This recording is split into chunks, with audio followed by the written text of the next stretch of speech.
ایک گھنے جنگل کے کنارے ایک ننھا سا بچہ علی رہتا تھا۔ علی روز جنگل کے پاس کھیلنے جاتا، پر ہمیشہ تھوڑا ڈرتا بھی تھا۔ ایک دن جب وہ گیند کے پیچھے دوڑتا ہوا درختوں کے بیچ گیا تو اچانک ایک بڑا سا ہاتھی اس کے سامنے آ گیا۔ علی ڈر کے مارے پیچھے ہٹا، مگر ہاتھی نے نرمی سے اپنی سونڈ آگے بڑھائی اور اس کی گیند واپس کر دی۔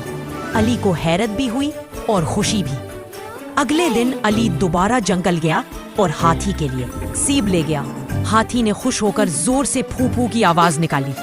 آہستہ آہستہ دونوں کی دوستی گہری ہو گئی۔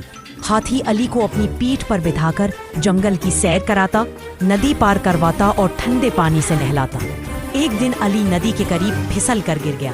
پانی تیز تھا، مگر ہاتھی نے فوراً اپنی سونڈ بڑھا کر علی کو بچا لیا۔ اس دن سے علی جان گیا کہ سچی دوستی سائز سے نہیں، دل سے ہوتی ہے۔ اب ہر شام گاؤں والے ایک